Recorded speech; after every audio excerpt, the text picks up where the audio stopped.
Paz do Senhor, homem de Deus. Paz do Senhor, mulher de Deus. Será que alguém, quando vê você passar, reconhece em você isso aí? Que você realmente é homem de Deus? Que você realmente é uma mulher de Deus? O nosso irmão Eliseu, ele passava, o profeta Eliseu passava ali, e a sunamita disse: Este homem aí é um homem de Deus. Será que alguém vê você como um homem de Deus? Qual seria a forma de alcançar esta postura? Mateus capítulo 5, versículo 16, Jesus disse: Assim resplandeça a vossa luz diante dos homens, para que ele veja vossas boas obras e glorifique ao vosso Pai que está no céu. É a tua postura como homem de Deus e como mulher de Deus. As pessoas têm que ver o reflexo de Deus na tua vida. Quando Paulo disse: Não sou eu que vivo, mas Cristo vive em mim. Será que você pode dizer isso? Que Cristo realmente vive em você?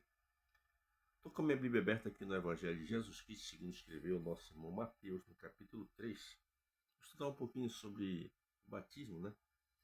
Nós temos já na playlist sobre algo sobre o batismo. Mas nós vamos falar muita coisa sobre o batismo porque é importante. Nós encontramos na Bíblia dois batismos. O batismo nas águas, que é esse aqui que eu vou falar, que é para remissão de pecado, e o batismo no Espírito Santo, que é um revestimento de poder. Tá? Então esse aqui diz assim, a partir do verso 1 do capítulo 3 de Mateus. Naquele dia apareceu João Batista, pregando no deserto da Judéia, dizendo: Arrependei-vos, porque é chegado o reino do céu. Nós estamos vivendo os dias tão difíceis, os dias que antecedem a vinda de Cristo, vai ficando cada dia mais difícil de se pregar o evangelho.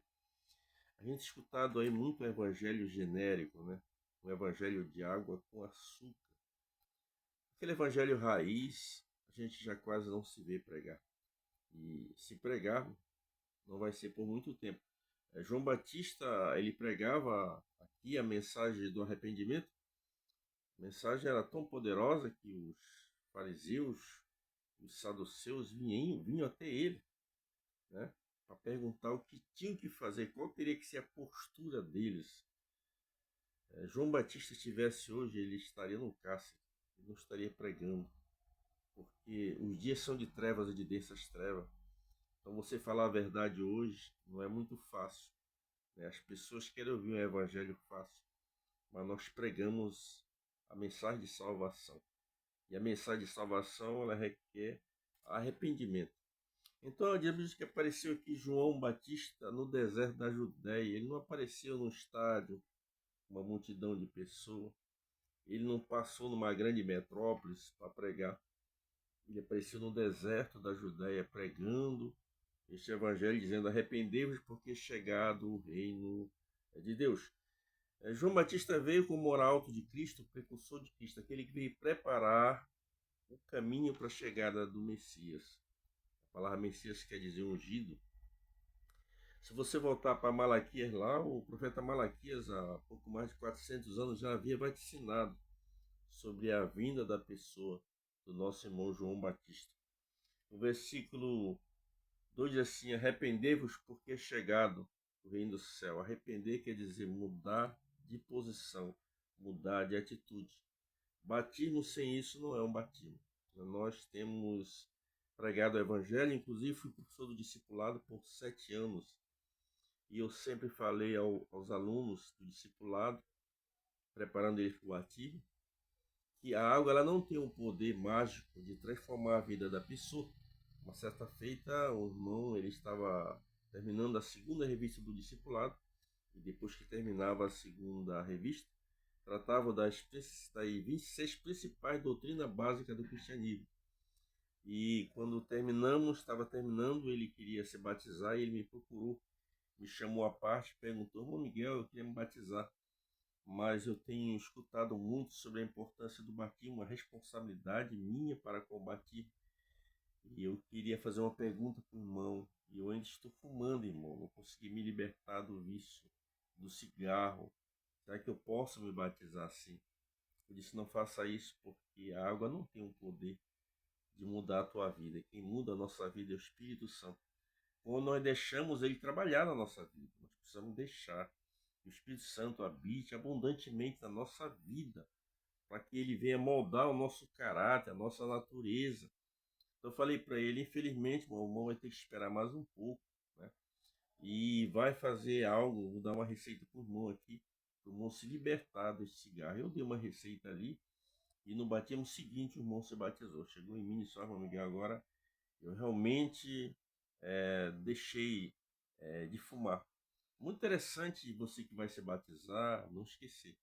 Eu sou uma pessoa iracunda, eu sou uma pessoa pavio curto, eu sou uma pessoa ciumenta, eu sou uma pessoa que tem dificuldades. E você olhar ali no livro de Gálatas, capítulo 5, a partir do 17 em diante, você vai ver o que é pecado. Então, se você se encaixar em alguma daquelas coisas, saiba que se você se batizar, a água não tem poder de transformar nada disso. Jesus disse que o reino do céu é tomado por esforço, e aquele que se esforça se apoderarão dele. Então você tem que também se esforçar da sua parte, e o Espírito Santo vai trabalhar na tua vida.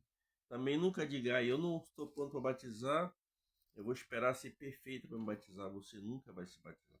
Você tem que se batizar. Se não tem vícios, tem que se batizar. Mas não esqueça que a água não tem poder de transformar a vida de ninguém. A água é apenas um símbolo, e nós temos que fazer isso porque faz parte das duas ordenanças de Cristo: o batismo nas águas e a Santa Ceia. Já falo mais uma vez que o batismo não é opcional, ele é obrigatório. Você precisa se batizar. Jesus: quem crê e for batizado será salvo.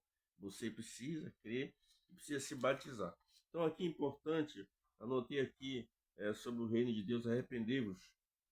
O verso 3 diz assim: porque este é anunciado pelo profeta Isaías, que diz: a voz do que clama no deserto, preparai o caminho do Senhor, endireitai as suas veredas. Há 700 anos antes, o profeta Isaías, no capítulo 40, ele vem já falar sobre a pessoa de João Batista. A voz do que clama no deserto. Você vê aqui o versículo 4 assim: este João aqui está traçando um perfil da postura, da roupa, da alimentação de João Batista. Diz assim, ó: e este João tinha suas vestes de pelos de camelo, um cinto de couro em torno dos seus lombos, e alimentava-se de gafanhoto e mel silvestre. A pregação dele era uma pregação de arrependimento. Você tem falado sobre o arrependimento? As pessoas precisam se arrepender, né? Lá no livro de Atos, capítulo 3, versículo 19, diz: arrependei-vos, pois, e convertei-vos, para que sejam apagados os vossos pecados, e venha assim o tempo de refrigério pela presença do Senhor. Primeiro você tem que se arrepender, se converter, mudar de posição, mudar de atitude, deixar, mais uma vez eu repito, que o Espírito Santo trabalhe na sua vida, dar essa liberdade, não apenas abrir uma parte do seu coração para Deus, mas abrir totalmente para que Deus possa fazer morada na sua vida, tá? Então eu anotei aqui fiz uma colinha aqui sobre os 3 passos importantes para o batismo. Primeiro, vence a profissão de fé. Eu lembro quando era criança, eu me batizei aos 12 anos, porque a gente não se batiza criança na igreja, mas desde criança eu aprendi isso na igreja, sobre a profissão de fé. Então eu me lembro quando eu me batizei aos 12 anos, a gente ia ali fazer o discipulado, e ali era feito, no final do discipulado, era feita essas interrogações, chamado profissão de fé. Aí vinha: você crê em Deus Pai Todo-Poderoso? Sim. Você crê em Jesus Cristo, que é o Filho de Deus? Sim. Você crê que Jesus Cristo nasceu de uma mulher? Creio. Você crê na pessoa do Espírito Santo? Creio. Você crê na palavra de Deus como infalível, né? Você crê? Sim. Aí, fazendo outras perguntas, e dentro dessas perguntas, você está disposto a obedecer a palavra de Deus? Sim. Você está disposto a submeter a norma da igreja? Sim. Você está disposto a obedecer os seus pastores? Sim. Aí depois vem adiante desta tua profissão de fé: eu te batizo em nome do Pai, do Filho e do Espírito Santo. O batismo é em nome da Trindade, não é em nome de Jesus. Tem muitos segmentos aí que fazem batismo em nome de Jesus, mas você pode observar que esses segmentos eles não crescem. Eles não crescem porque eles batizam em nome de Jesus. O batismo tem que ser em nome do Pai, do Filho e do Espírito Santo.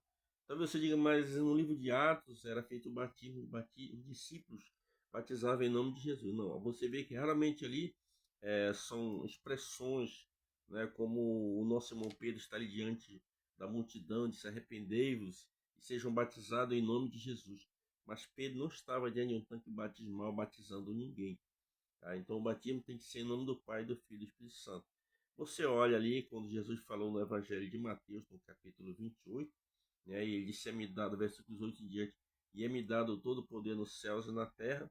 E em seguida Jesus disse: ide ensinar a todas as nações, batizando-as em nome do Pai, do Filho e do Espírito Santo. Ali foi o ensinamento de Cristo. Se você observar, não há necessidade de colocar nas 13 cartas de Paulo sobre isso. É como que você voltar lá para o Pentateuco, lá no capítulo 20 do livro de Êxodo, quando temos ali o Decálogo, que são os 10 mandamentos. Então diz assim: não matarás. Não há necessidade de nos 1189 capítulos da Bíblia estar a palavra não matarás. Já está ali, inserido ali, não tem porquê. Em 31.173 versículos está inserido: não furtarás, não cobiçarás. Não há necessidade se já temos no Pentateuco. Então, a mesma coisa ali em Mateus 28, nós temos ali a partir do versículo 18, né? 18, 19 e 20, já está ali, não tem porquê no livro de Atos ficar repetindo, nas cartas paulinas, nas cartas universais, que é do irmão Pedro, do irmão Tiago, do irmão João, não há necessidade de ficar repetindo o que Jesus já tinha passado para eles ali. Então a gente vê aqui o importante no batismo chama-se a profissão de fé. Você vê que quando o nosso irmão Felipe, o Espírito Santo falou a pessoa de Filipe: olha, tu sai daqui de Jerusalém, vai para Gaza, que está deserto. E ele saiu, quando ele saiu ali, foi obedecendo a voz do Senhor, ele se depara com o eunuco da rainha de Candace, que ele vinha lendo o livro do profeta Isaías, no capítulo 53, e a Bíblia diz que o Espírito falou a Filipe: aproxima-te.